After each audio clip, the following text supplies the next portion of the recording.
সবচেয়ে বড় ইস্যু ছিল সীমান্ত সুরক্ষা, অবৈধ অনুপ্রবেশকারী। আমরা বিএসএফ কে ল্যান্ড হ্যান্ডওভারের প্রক্রিয়া শুরু করেছি, প্রত্যেক দিনই ল্যান্ড দিচ্ছি।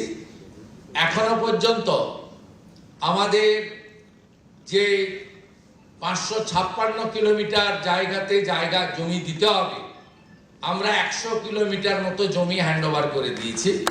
তার মধ্যে অগ্রাধিকার ছিল চিকেন নেক এলাকা, আমাদের নর্থ বেঙ্গলে।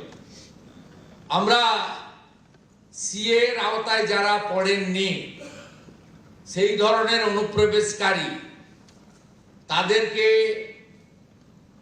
ডিপোর্ট করার কাজ নিয়ম মেনে শুরু করেছি। একটি আইন ছিল ভারত সরকারের, সেই আইনে ওদেরকে জেলে না পাঠিয়ে সরাসরি বিএসএফ এর হাতে হ্যান্ডওভারের আইন ছিল, অন্য রাজ্যে কার্যকর করেছিল।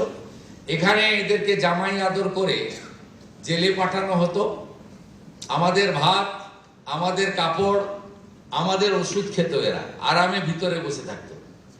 এবারে একবারে সরাসরি হোল্ডিং স্টেশন বানানো হয়েছে বর্ডারের জেলাগুলিতে। সেখান থেকে এখন অব্দি 4800-কে ওপার পাঠিয়ে দেওয়া হয়েছে। আর এখন আমার হাতে আছে হোল্ডিং স্টেশনে 836 জন। তাদেরকেও আমরা তাড়াতাড়ি খাইয়ে পরিয়ে ওদিকে পাঠানোর ব্যবস্থা করেছি।